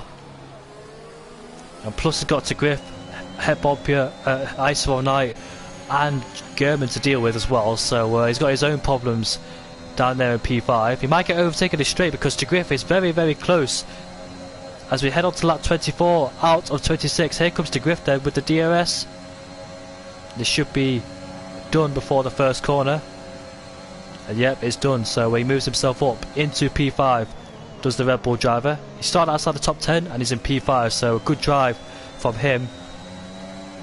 His teammate down in P12 is trying to fight Dealwell. He's very close to him, in fact. Let's go on board with him. Yep, there he is. Can he get a better exit out of turn 2 and get the DRS and try and overtake him into turn 3? No DRS for Dealwell.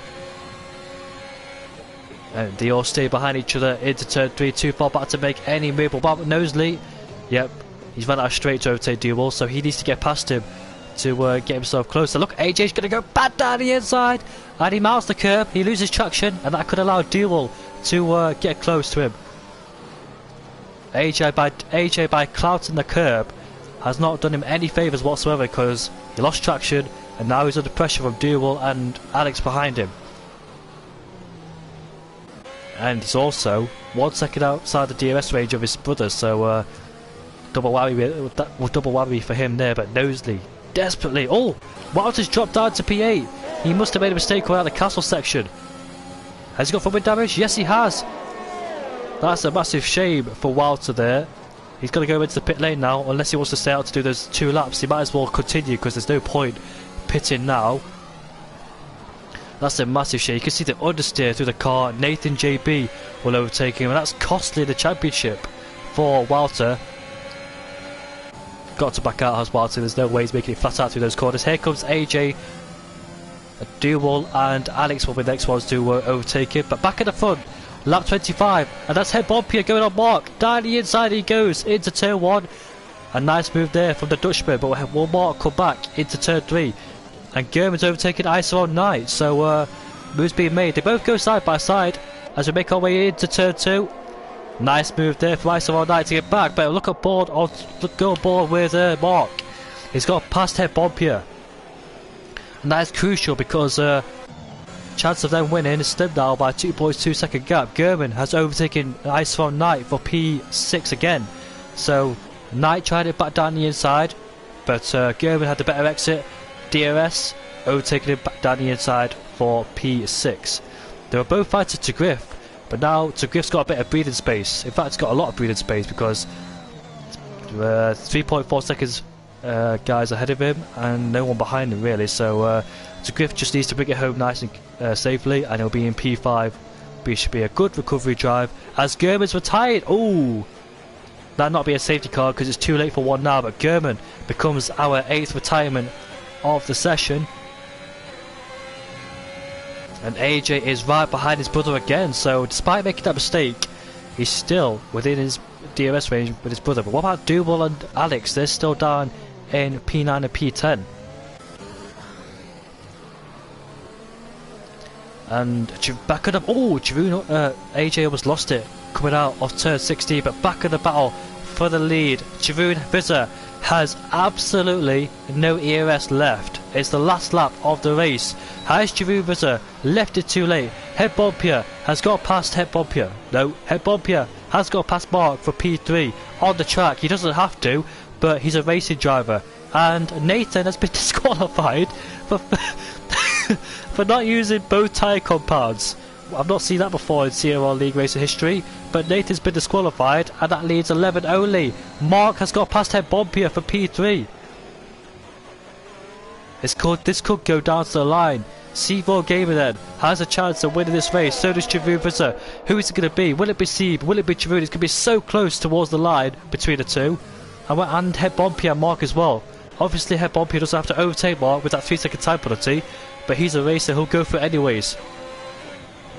Any close battles going on? We've got Alex and Kevin fighting for P8 and P9. They're very close towards each other. Will it go down to the line between those two? The gap is 5 tenths, 6 tenths now, 8 tenths now. This could prove costly for Jeroen if he doesn't close in that gap to out-drag him towards the line. Jeroen Visser could win by out-dragging C4 Gamer towards the line. And Milan. This is a strange race. I'm not quite sure what's going on there. 10 racers only left, but C4 Gamer has to get a good exit if he wants to win this race. Otherwise, he has Jeroen Visser all over the back of him. He needs to use it. He needs to use his ERS now. It's the last lap, Sieb. Come on, use your ERS. And who is it going to be? Will it be Jeroen? Will it be Sieb? It might be. It could be Sieb. Yeah, it's going to be Sieb because Jeroen's run out of ERS. But C4 Gamer will come across the line to win in Azerbaijan. Jeroen Visser will finish in second place. Mark will Head Bompier will get him towards the line. Will it be so close? Head Bompier's got him towards the line. Griff will finish in P5. IS9 will finish in P6. AJ in P7. And here comes Dewell for P8. Oh! Alex has got him on the line. Alex has finally got past Dewell on the line. Alex from P20 at the start of the race to P8. Good recovery drive from him. And that was fantastic. Good job from Alex there in P8. Well, race is done. I dare say Jeroen Visser could have done something more, because he should have saved his ERS behind him instead of using it. He had a good chance of getting C4 Gamer, because if you noticed in the early stages of the race, C4 Gamer, well, Jeroen Visser was nowhere to be seen towards C4 Gamer. And guess what? It's Dutch 1-2-3. Wow, what an epic race that was. 10 finishers at the end. Nathan JB and somebody else failed to use two tyre compounds. Come on Nathan, you know better than this, mate. So, C4 Gamer is your race winner. Jeroen in P2. Head Bompier, what a fantastic drive from the Dutchman in P3 to get another podium. Good job from him, well done. After a miserable race in Portugal, after disconnecting for a few races in Britain, got back up with a podium. Good job, mate. Well done. Mark P4 to Griff P5. Knight as well. P6. Underrated performance from Knight again. AJ P7. Alex in P8. Kevin in P9. And Walter in P10.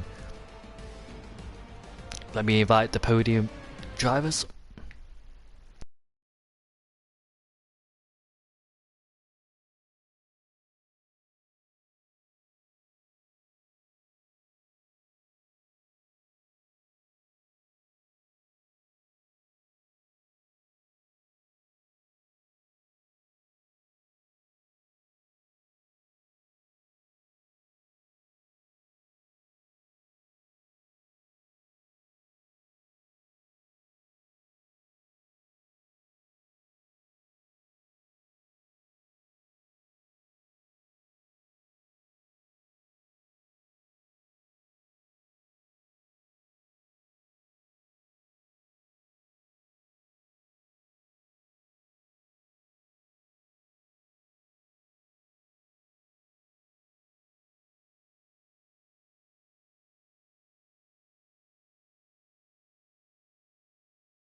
Yeah, wise decision from you. Your teammate won the race, by the way, SpongeBob. So it's a good job you let him through. You didn't hold him up. Reading through your comments, yeah, it's a good race. Both Red Bulls P5 and P8. Good recovery drive from Alex there to recover back. So I think I assume all three of you are now in the party. Yes, we are. So. Yeah. It's a Dutch 1, 2, 3. Success. Right, let me go towards the showroom. Aston Martin. So, starting with you, Headbumpier. Headbumpier, welcome back to the podium, mate. I know the last few races for you have been absolutely terrible because of your internet connection. We know you got the pace, but sadly you can't show it because of the internet. But this race has gone much better for you now in P3. Are you happy with that one, mate? Yeah, of course. Especially with the results from last week, it's even better. You show, even though you have bad internet connection, you still stay in the races. Like, you don't give up, do you? Yeah, well, a safety car can come at any moment, so no point in giving up. Especially if you see this race as well, just so many cars spinning around, and if that happens, well, you still can get into the points. Were you expecting a podium in this race, mate, at all? Nah, never. I was happy with the P8 finish of P8 qualifying. I honestly didn't expect to get into Q3 at all. But then it happened, and well, I got lucky with P's disconnecting and everyone around me just dropping it. You kept it clean. Yeah, you kept it clean. You had no penalties, and that last few laps battle with Mark must have felt great, wasn't it? Talk us through that.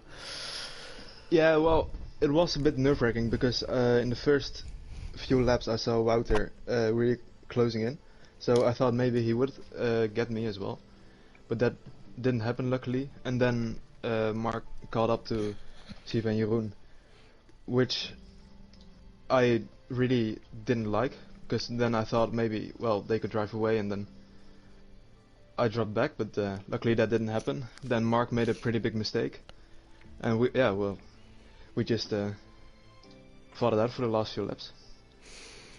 How difficult was it out there on track today? Because we noticed a lot of people were making a lot of mistakes, including the big runners like Wouter.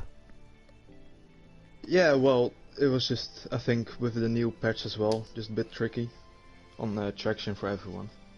I noticed that because a lot of people were struggling, weren't they? Yeah, they were, myself included as well. Yeah, I don't think anyone, well, maybe apart from these other two, had a faultless race. This is your second podium of the season, isn't it? It is. Other than the internet connection issues, mate, do you think this season has gone well for you? Do you think it's better than last season, or do you think? Oh, 100%. I think the form I showed in the last few laps of last few races on the last season, I just carried it into this season. Yeah, really happy with that. Good, good, good. And next race, I just had a look at the calendar now, I just forgot, but do you know what the next race is? I'll have a look. It's Monza. How are you feeling about Monza, Thomas? Yeah, it's a pretty good track. Are you good pace around there? I'll have to see. I think so. Definitely some more chances there as well. Congratulations on your second podium of the season. Yeah, thank you.